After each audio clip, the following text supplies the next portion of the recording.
How are you? Good afternoon, everyone. Hope you're well today. I'd like to start off with telling you a little bit about who we welcomed here at the State Department today. Today, Secretary Pompeo met with the Georgian Prime Minister and reaffirmed the strength of the U.S.-Georgia bilateral relationship. 10 years ago, Russia invaded Georgia and continues to occupy the Georgian regions of Abkhazia and South Ossetia. In spite of Russia's occupation of 20% of its territory, and in spite of deaths, kidnappings, and other abuses that have occurred under Russia's ongoing occupation, Georgia continues to reform its democratic institutions and develop its economy. The United States stands with Georgia. U.S. and Georgian soldiers serve side by side in Afghanistan, where Georgia is the largest per capita contributor to NATO's Resolute Support mission. And we look forward to one day welcoming Georgia into NATO. The United States continues to support Georgia's sovereignty, independence, and territorial integrity within its internationally recognized borders, and the United States will continue to support Georgia's efforts to enhance the rule of law and accountable government. Next, I'd like to thank the Senate Foreign Relations Committee for their votes earlier this week, where they approved several of our outstanding ambassadorial nominees. This helps fill vacancies in American embassies all over the world and to advance American interests. We still have far too many vacancies here at the State Department, from ambassadors to regular folks here serving at the Assistant Secretary level, also the Undersecretary level. So today we call on the Senate to help us get the finest diplomatic team on the field and get to work on behalf of the American people. A diverse group of more than 55 nominations still await the Senate's approval. As we head to the United Nations General Assembly, it is more crucial than ever that the world's diplomatic corps see an American team ready to execute on our foreign policy. Today we implore the Senate to act so that these candidates may take their place alongside the finest of diplomats. Lastly, I'd like to mention a little bit about the schedule in the coming days, as many of you will be joining us at the United Nations General Assembly. The Secretary arrives in New York on Sunday, the 23rd, for the 73rd session of the UN General Assembly. The White House will be issuing the President's schedule. Ambassador Haley, you may have seen a short while ago, just concluded a press conference highlighting some of the events that we can expect at the high-level week. I thought I'd take a few moments to give you a sense of the administration's priorities for this year's UNGA, and they fall within 5 overarching themes. First among the priorities is addressing the global threat posed by weapons of mass destruction. That includes the proliferation of chemical, biological, and nuclear weapons, as well as ballistic missiles. The President intends to chair a UN Security Council meeting on that issue, and you can expect considerable discussion of North Korea, Iran, and Syria in this category throughout high-level week and beyond. The United States will use UNGA High-Level Week to highlight humanitarian crises around the world and to encourage all nations to do more to support humanitarian response and also food security. The United States believes UN member states can do more to address threats to peace and security, in particular the world drug problem. That's something that the President, the First Lady, and the Secretary and others will certainly be highlighting in the early part of the week. The United States will continue to emphasize also global initiatives to defeat ISIS, al-Qaeda, and other terror groups that threaten America and its interests. We will reinforce last year's call for member states to support meaningful and lasting reform to ensure that the UN is serving the interests of its membership effectively, efficiently, and accountably. Regarding Secretary Pompeo's schedule, on Monday, Secretary Pompeo will join the President's global call to action on the world drug problem. On Tuesday, Secretary Pompeo will speak out against Iran's proliferation in an event hosted by the United Against Nuclear Iran. On Tuesday, Secretary Pompeo looks forward to hosting the annual Transatlantic Dinner. He's excited about that. We know many of our European friends are looking forward to joining that as well. On Wednesday, Secretary Pompeo will participate in an African Union meeting regarding the peace process for South Sudan. On Thursday, he'll join the P5 foreign ministers to address some of the world's most pressing global issues. Then on Friday, the Secretary will meet with some of our Middle East partners to address shared security goals. Some of the other senior officials who will be in New York next week include our Deputy Secretary John Sullivan, Undersecretary David Hale, Undersecretary Andrea Thompson, our Director of Policy Planning, Chiron Skinner, our Special Representative Steve Beacon, and Special Representative Brian Hook, among many others from the State Department.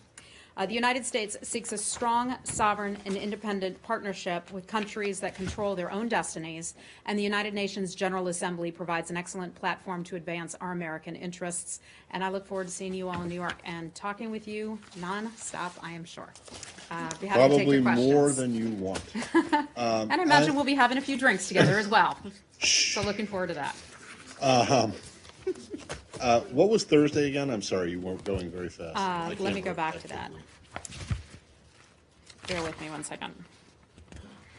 And we will provide updates to the schedules. As you know, with bilateral meetings, there's a lot of shifting in the schedules, and so we will provide you with a schedule in the evening and then any revised schedules in the morning. Let's see, Monday, bear with me. Thursday is what I missed. I'm sorry, Hold on a second. everyone. Can anyone else help out, Matt? Can the class help? Well, we can go. Excuse me. On Thursday, he'll join the P5 foreign ministers to talk about global challenges. Global challenge. More specific details, we'll provide that for you. Specifically on Syria?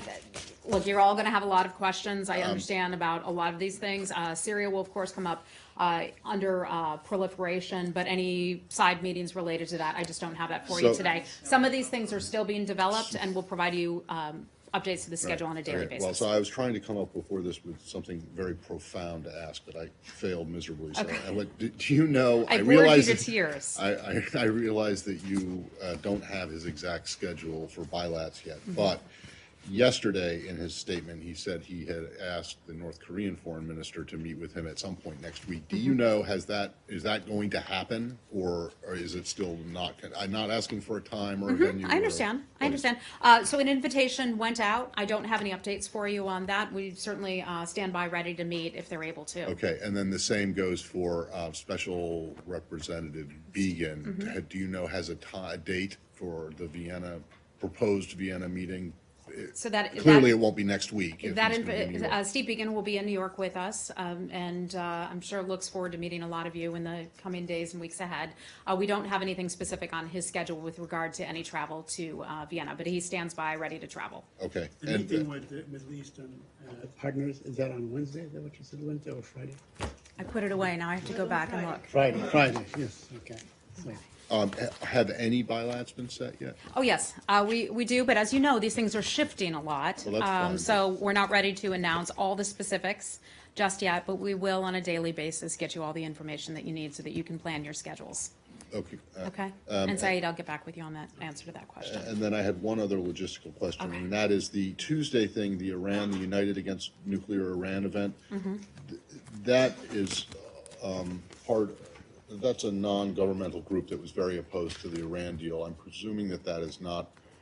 Do you know what the venue is for that? I don't know where that is being held offhand.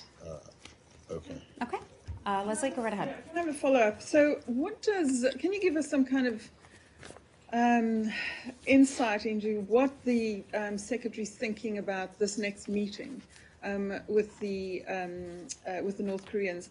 You know, does he feel does he want to get a list of all the North Korean nuclear facilities from the foreign minister?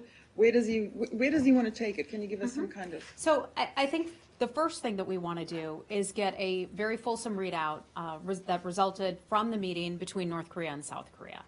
We have received a preliminary readout. As you know, we coordinate very closely with the South Koreans, but have yet to meet with them face to face to fully flesh out the negotiations and the conversations and how those went in North Korea. So that's the first step. The Secretary looks forward to speaking with them in the days to come. The President, along with President Moon, will have an opportunity to chat, I believe, in person in the early part of the week. So that will be the first step, having those conversations to learn at a more granular level how those conversations went. We are open to meeting, certainly, as you well know. The Secretary put out a statement yesterday congratulating President Moon on a successful series of meetings in North Korea. We welcome the reaffirmation of the elements that were agreed to in the Singapore summit, the joint agreement. And we also welcome Chairman Kim's decision to complete the previously announced dismantlement of various sites. So All of that is good news. We see that as progress, and we're prepared to engage immediately in negotiations if and when they're ready. So there's a lot of focus on the date, the 2021. What exactly is the goal for denuclearization by that? This is something that the Secretary has spoken to before. I think when we were in Seoul, I think you and I were sitting right there with the Secretary, Francesco, as he talked about this and highlighted the fact that we could get this done pretty quickly when or as North Korea cooperates. The intention is to get this done by the time at the end of the president's first term. So this is not something new. It's somehow been interpreted as something new, but this is something that the Secretary has said before. Okay, Francesca. You didn't mention the Secretary chairing UNSC meeting on North Korea on Thursday. Is this still happening? As far as I know, let me have my colleagues double check. Yes, it is. Yes. Yeah. And then yesterday in his statement, the Secretary didn't mention the fact that Chairman Kim Jong-un is asking for corresponding measures to dismantle its nuclear complex. Are you ready to corresponding measures, which would mean a phased, step-by-step, reciprocal process? I think I'd go back to something that Chairman Moon has often said, and that we have to have. Chairman Moon or President Moon? Or You know I always do this, right? I get tired at the end of the day, and people start marrying up like that. So, I think I just go back to what I've said about that very issue before, and that nothing can happen in the absence of denuclearization. Denuclearization has to come first. Okay. So Danny. no corresponding measure for the I don't have any dismantling of the guidance site. on that beyond what I just told you, that denuclearization is something that has to come. Hi, Janet. Hi, thank you.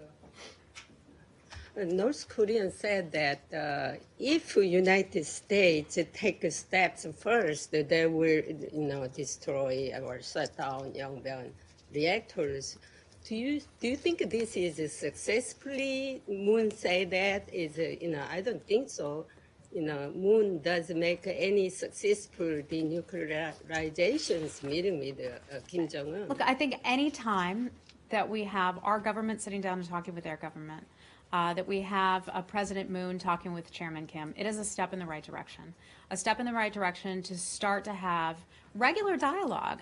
This is something we had talked about a couple months ago, and I said these things will become regular, where it's not such a surprise when the U.S. is having conversations, trading emails, phone calls, whatever you want to call it, having meetings with North Korea, and I think it's just another step in that direction. But should North Korea not develop future nuclear weapons, or should not all nuclear weapons be destroyed? So what do you want? What United States want? They want future nuclear weapons? Well, we'd like to see a everything? brighter future for the North Korean people and for the North Korean government. We hope that they would like to see the same thing. That is something that Chairman Kim had indicated to the president, that he shared that vision to have a brighter future for North Korea. That means a denuclearized North Korea. That's something that the United States doesn't just believe in, but many other countries have joined us in this overall mission to achieve denuclearization of North Korea. Okay. Hi, Nazira. Yes, thank you. Do you know that President Ghani will have a meeting with President Trump, Afghan delegation? Which kind of meeting they will have in New York next I week? understand that the Afghan government will have representation at the UN General Assembly. I don't have any specific meetings to read out for you, especially on behalf of the president. So we'll just have to wait for the White House to put out that their meeting readout schedule. Sure. Okay. Well, we'll come back to that. Hey, Abby. Hey, my apologies if I missed some of this at the top, but we were asked whether or not Secretary Pompeo will be meeting with any member of the Palestinian delegation, if there is an attempt to be meeting with a Palestinian while he's there. And separately, given the general feeling that often the U.S. is ganged up on this issue, do you anticipate any sort of blowback from recent U.S. decisions to not fund UNRWA and take funding away from the East Jerusalem hospitals? Yeah. I'm not aware of any meetings taking place. Again, I don't have the full schedule, but I'm not tracking any meetings between the Secretary and the Palestinians at next week's UN General Assembly. To the hospital issue, and I know some of you have asked questions about that in the past, so I'll just address that right off the bat, and you all know the news that was made there. The United States government does not believe that it is responsible for paying for the hospital bills. Now, that may shock some people to hear that. The Palestinian Authority is the one that actually incurs these bills on behalf of Palestinian citizens and others who seek treatment at that hospital.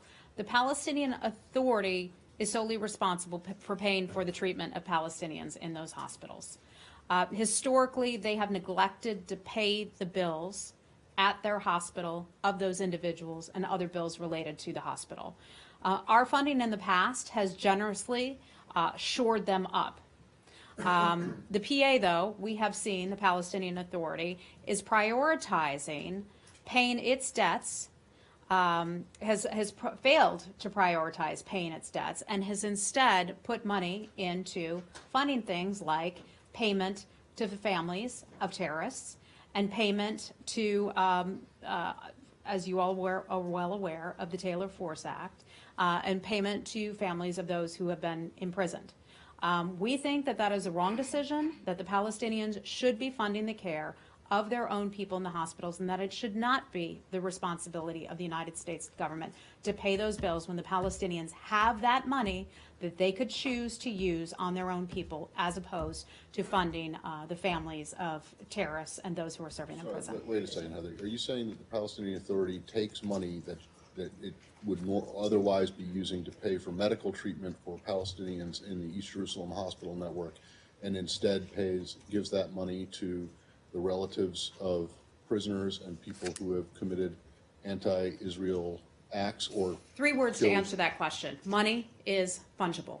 And that is the money that we provide to different entities and groups throughout the Palestinian Authority can be used for other things. So we see that. We hope that the Palestinians will choose, the Palestinian Authority will choose to spend money on its own people at the hospital, and the United States should no longer be forced to shoulder that bill. Well, no, but forced. The United States was never forced to pay Encouraged. The Palestinian United States should hospital no longer pick up that tab.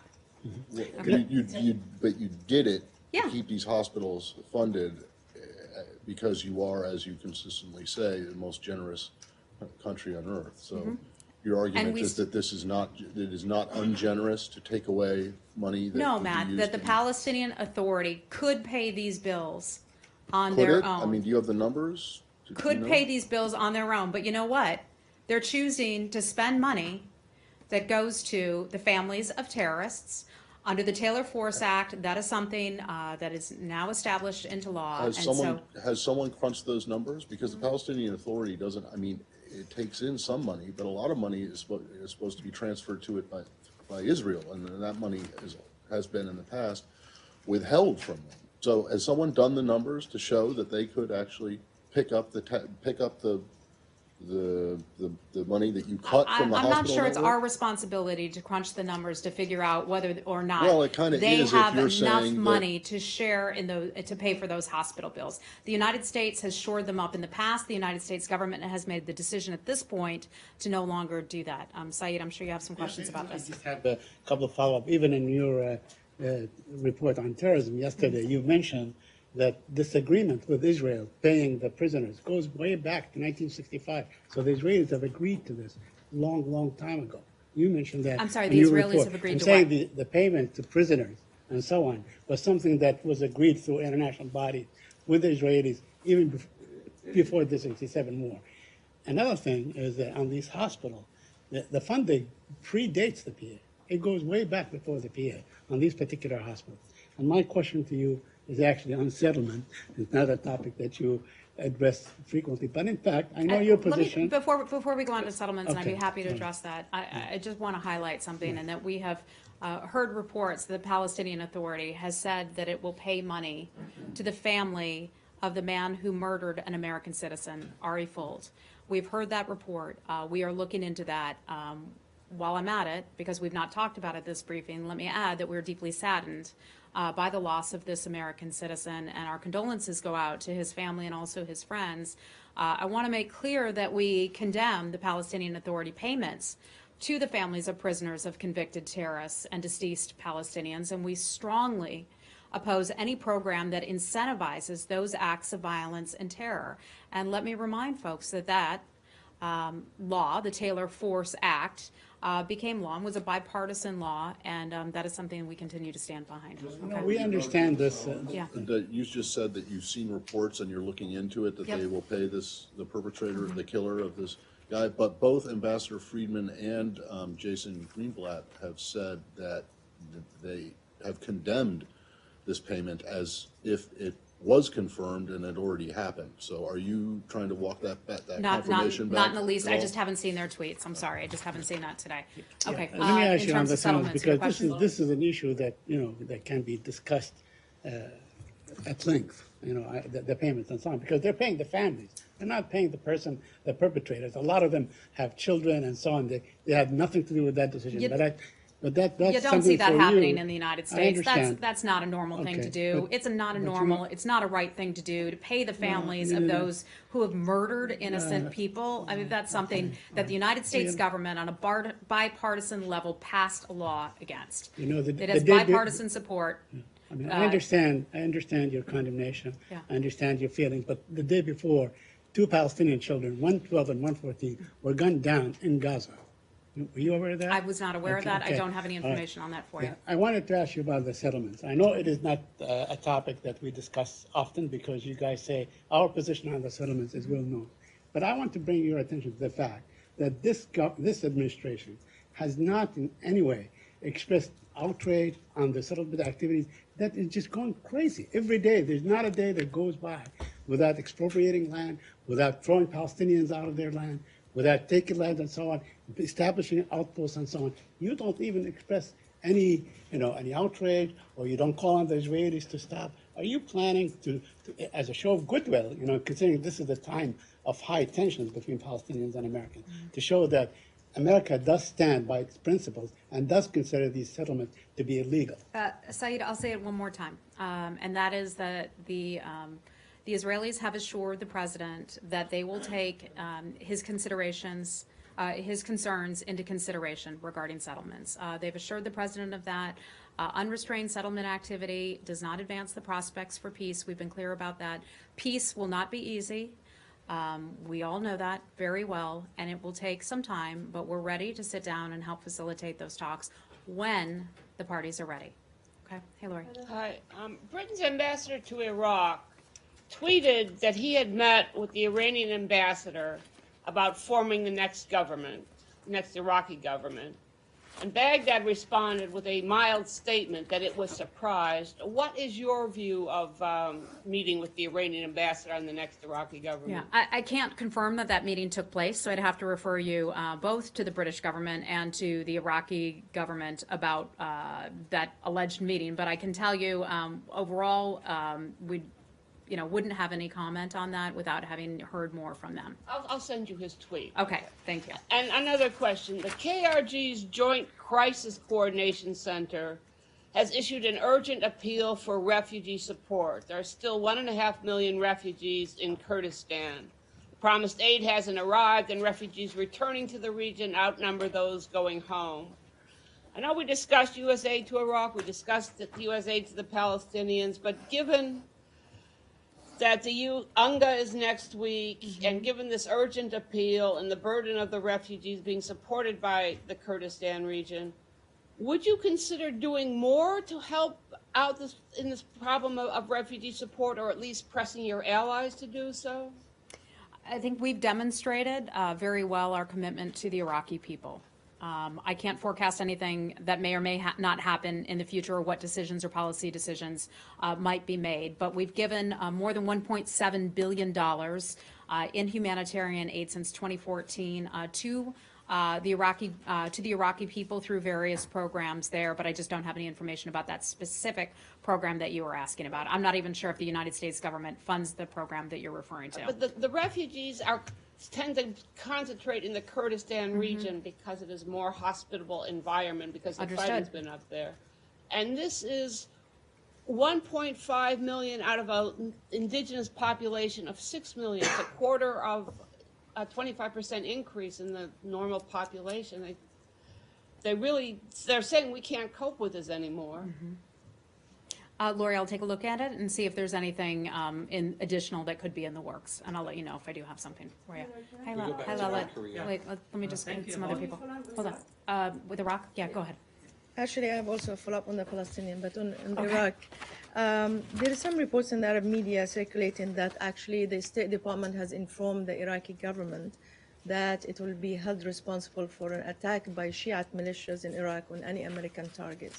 Can you confirm that? I can't confirm that. I can tell you that we have said that we will hold the Iranian regime responsible for attacks on our facilities. As the Secretary had talked about last week, we've seen Katyusha rockets fired at our facility in Basra, something also happening into our embassy in Baghdad, and as Lori can probably attest to, weapons being fired at Kurdish facilities in the north.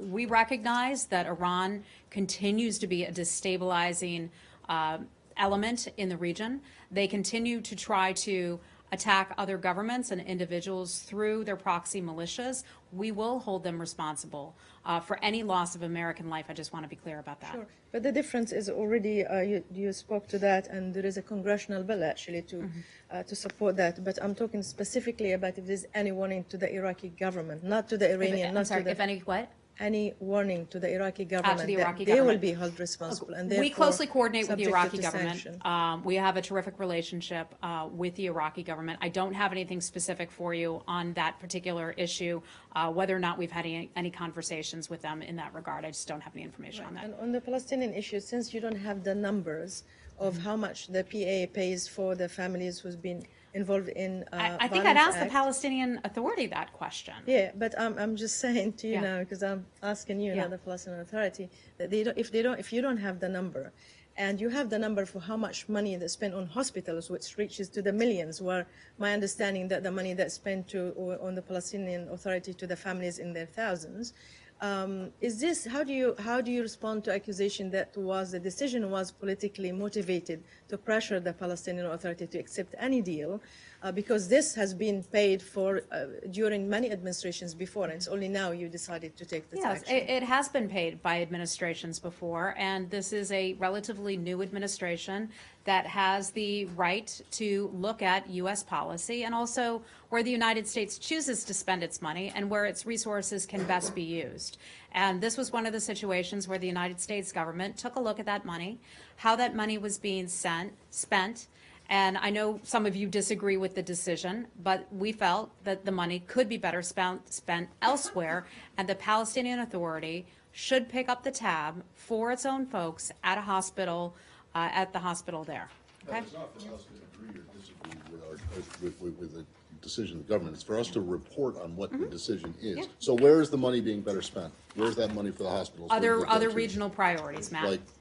Like what? for Other example? regional priorities, we're Like taking a what? look at some of the things. Just Well, in geez, Matt, general. I can think there are a lot of important things going Well, on it's not in that being region. spent on Syrian stabilization. That would be an important project, wouldn't it? You know what? It has been spent on Syria stabilization. It has? As you well know, the United States government, through humanitarian aid and stabilization, has put in billions and billions of dollars into Syria. And it's not such a bad thing that we've been able to call on other countries in the region to put in more, to contribute more in their neighbor's own backyard than the United States government had even intended to. wait. It's as though some folks here think that we, the United States government, can never spend enough money. We can never spend enough money to satisfy some critics' concerns. And the United States government has to take a look at what money we have, the taxpayer dollar, and what is the best use of our taxpayer money. Yeah, so you're saying the money for the East Jerusalem Hospital Network has been reprogrammed No, into Syrian I stabilization? did not say it has been reprogrammed that's into what- Syria's stabilization. Is I that said exactly to you what you said, that we I had think. spent money on Syria Well, what has stabilization. the We money from the- have spent money on Syria, humanitarian aid in Syria. We continue to spend money on the fight that we have taken to ISIS in the northeastern part of Syria and elsewhere, but that money will be aligned with other regional Okay, look, priorities. when you find out where the money for the East Jerusalem Hospital Lali, Network go is right going, ahead. can you tell us? Yes. At the start of the briefing, you said there are a number of State Department nominations pending before the Senate. Yes. but there are quite a few important positions in the State Department which has not been filled up, like the Assistant Secretary of State for South and Central Asia. It's the longest period of time you don't have that position being filled up. I know. Why has the Secretary not been able to fill up this position? Well, we have a lot of terrific candidates. Some people have been pending, their nominations have been pending. Off the top of my head, I don't know if we have a candidate for that role, but I imagine the Secretary is looking at and talking to quite a few qualified people. When we have a nomination, that would be announced by the White House. I'll let you know. But what we would like to see done first is have the people who are already pending, who've already had their back-end checks, gone through the system, and are now pending in the Senate, have the Senate ask them the questions and then vote them out, and hopefully they'll be joining us here soon. And secondly, there's news about resumption of talks between India and Pakistan. The foreign minister, two countries are planning to meet in New York sometime later this month. How do you see this development? Yeah, we saw that. I think that's terrific news for the Indians and Pakistanis to be able to sit down and have a conversation together. We saw the reports about the positive messages being exchanged between Prime Minister Khan and also Prime Minister Modi, and we hope that the conditions will be set for a good, strong relationship, a good, strong bilateral relationship in the future. Thank okay? you. Hi, Ben. Yeah, just a point of clarification on yesterday's statement. Secretary Pompeo said that he welcomed Chairman Kim's decision to allow U.S. and IAEA inspectors in this dismantlement, but I don't think that was specifically in the joint statement. So could you clarify if North Korea has given any guarantees that U.S. inspectors would be allowed to inspect? So President Moon and also Chairman Kim did talk about inspectors, of course. Having IAEA inspectors and United States inspectors be a part of anything is really just a shared understanding. Anytime you have a nuclear situation like this, where there is a dismantlement, the expectation is that IAEA inspectors would be a part of that. So that would just be a normal course of doing business. We have that shared understanding with the countries. But it wasn't specifically in the document that President Moon and Kim Jong-un signed, and the Secretary said it was. We have had conversations with that government, with the government of North Korea, and that is our mutual understanding. That is also the understanding between the Republic of Korea and North Korea, and that was one of the things that was discussed, according to my understanding of it, over the past few days. Again, we look forward to getting a more formal, thorough readout from the Republic of Korea as soon as we can sit down with them face to face. Okay? Go ahead. I can do one more question. There you go. Okay, go ahead. Yeah. So Secretary Pompeo asked to meet with North Korean Foreign Minister Lee Yong-ho. Does State Department still strongly believe about sanctions implementation about North Korea?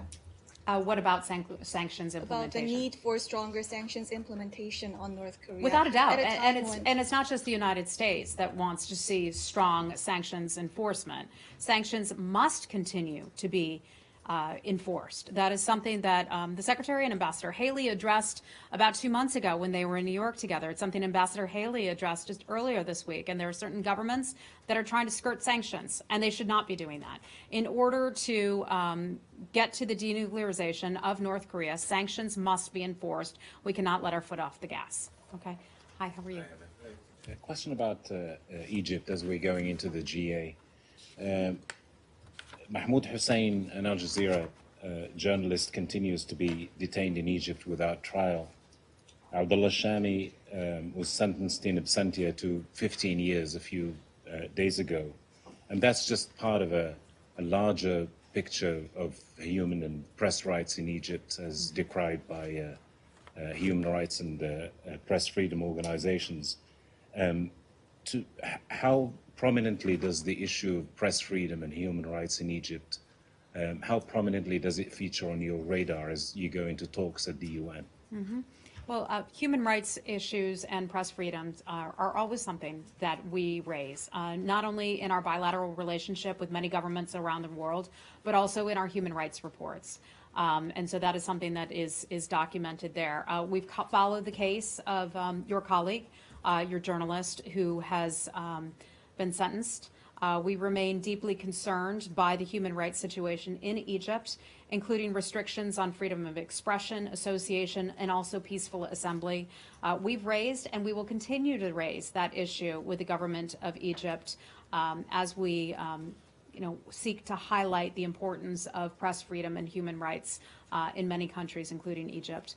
We call on the Egyptian government to ensure due process and to protect the fundamental human rights of all detainees. Just a quick Yes. follow-up, if I And may. this final one that I have to run. Yeah, thank you. Mr. Pompeo announced the release of $1.2 billion in aid to the Egyptians on the 7th of September. On the 8th of September, hundreds of people were sentenced in Egypt, dozens to capital punishment. How concerned were you, and maybe still are concerned, about the time proximity between the two events? That is not something that I have any information on for you today in terms of the events and the timeline of that. If I have anything more for you, I'll let you know. Okay? Thanks. Oh, sorry. Go ahead. American Yeah. citizen was among the 700 who were sentenced on that day. Yes. He's been on hunger strike now for over a week. He's a diabetic without access to insulin, and his family says that his health is failing. Do you have anything on his condition and whether or not there are any efforts to have the Egyptian government free him? Yeah. As you know, we don't comment on people's particular medical cases in any kind of detailed level. I can tell you this American citizen's case is one that we are following very carefully and very closely. It's been raised repeatedly with the government of Egypt, and we remain in communication with Mr. Kassim and also his attorney about his particular case. We remain deeply concerned about the conviction and the sentencing of our American citizen. We'll continue to follow that case very closely. Okay? Thanks, everybody.